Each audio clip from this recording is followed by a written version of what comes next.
Blanche DuBois steps off the streetcar in New Orleans like a ghost from a faded southern photograph.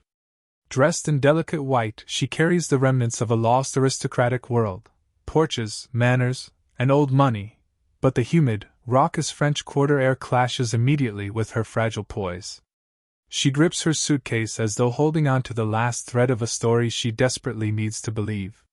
The directions she follows feel like a cruel prophecy. Ride the streetcar named Desire, transfer to one called Cemeteries, and disembark at Elysian Fields. These names are no accident. They trace a path from longing through death to a false paradise. For Blanche, a former schoolteacher from Laurel, Mississippi, this journey marks her descent into a reality stripped of illusion. When Stella opens the door, the sisters embrace in a rush of relief mixed with unease. Stella has built a raw, passionate life here, but she sees the toll on Blanche. The powder can't hide the exhaustion, the bright voice can't mask the fraying nerves. Blanche surveys the cramped two-room flat, thin walls, no privacy, and her polite smile strains against rising panic. Blanche explains her arrival. Their ancestral plantation, Belle Reve, has slipped away through deaths, debts, and foreclosures. She recounts it like a mournful elegy, but the omissions hang heavy, hints of deeper shame and loss. Stella listens, weighed by guilt for having escaped that decaying world, while Blanche clings to pride as her only remaining inheritance. Then Stanley Kowalski bursts in, shirt clinging from work, raw energy filling the space. A Polish-American working man, he embodies post-war vitality and unapologetic physicality. He eyes Blanche's refined accent and posture as a challenge, sensing her presence as an intrusion on his territory. Stanley's world is concrete: possessions, facts, dominance. He demands the Belle Reve papers, suspecting Blanche has cheated Stella, and him, out of any share. Blanche recoils in horror at his bluntness, as if discussing money profanes grief itself. But Stanley operates on instinct and leverage, unmoved by southern gentility. Blanche deploys her familiar weapons: charm, flirtation, a touch of vulnerability. She praises the apartment's quaint charm, laughs at his rough humor, and feigns ease. Stanley sees through it. He grins, not in warmth, but in anticipation of dismantling her carefully constructed facade. Life in Elysian Fields pulses with heat, whiskey, and crowded intimacy. Stanley's weekly poker nights fill the flat with smoke, male laughter, and primal energy. Blanche hovers at the edges, both repelled and strangely drawn to this unfiltered world where tenderness feels like weakness and desire rules unchecked. When Stanley and Stella argue, it erupts violently: shouts, shattered dishes, raw power. Blanche tries to protect her sister, but she's powerless against their dynamic.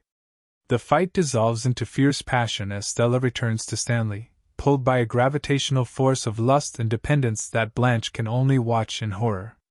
Blanche fights reality with ritual: long baths, perfume, soft lighting, polite conversation. She recoils from harsh light, not just for vanity, but because it exposes wrinkles, lies, and unbearable truths. In this dimmed world, she tries to preserve the illusion that grace can still triumph over brutality. Harold Mitchell enters as a glimmer of hope, Stanley's poker buddy, big, awkward, and genuinely kind. Lonely and respectful, he treats Blanche with old-fashioned courtesy. She responds with grateful theatricality, recognizing in him a rare sincerity that might offer rescue. Blanche creates an atmosphere like others build defenses. She drapes a paper lantern over the bare bulb, transforming glare into gentle glow. It's more than decoration, it's her creed: soften the light, and perhaps the judgment softens too. She evokes poetry, music, and chivalrous romance to summon a world where she still fits. Alone, the mask slips: flashes of terror, desperate drinking, tangled timelines. Her lies aren't cruel, they're survival. She flirts to affirm she's desirable, alive, in control. The performance isn't vanity, it's the fragile scaffolding keeping her from collapsing. Mitch falls for the curated Blanche, cultured, delicate, poetic. She leans into him as potential salvation but holds back full revelation, craving love without scrutiny.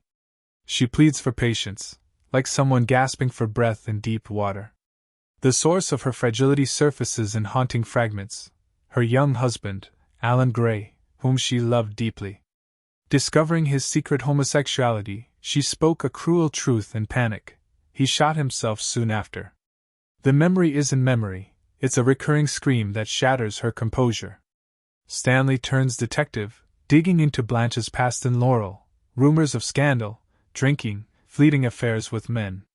He gathers proof not for justice, but to reclaim control of his home and punish her perceived superiority. The stories are harsh, Blanche's reputation tarnished by desperation and need. Stanley doesn't see tragedy, he sees ammunition. Her airs offend him, exposing her feels like righteous revenge, restoring his dominance. Blanche counters by dreaming aloud of escape, a fresh start, marriage to Mitch, respectability reclaimed. She builds a future on hope, believing one solid anchor could rewrite her history. But the past lingers in Stanley's smirk and every flicker of the lantern. Stanley shares his findings with Mitch. The change is devastating. Mitch returns not as an admirer but as an accuser, demanding raw honesty. His earlier gentleness turns interrogative, another harsh light Blanche can't escape. In a broken confession, Blanche reveals her shame, grief after Alan, loneliness, attempts to fill the void through others. She frames it not as vice but as desperate human need. Mitch, unable to reconcile his idealized image with reality, withdraws, choosing illusion over the flawed woman before him. At Blanche's birthday dinner, meant to mend, Stanley orchestrates cruelty. He presents a bus ticket back to Laurel as a gift, banishing her like flawed goods. The humiliation is total. The apartment closes in like judgment. Stella, now pregnant, faces an impossible choice. Blanche begs her to flee Stanley's brutality, but Stella clings to denial. Her survival depends on accepting the life she has chosen, where love and self-deception blur into one. Alone with Stanley, Blanche retreats into fantasy, imagining rescue, admiration, safety.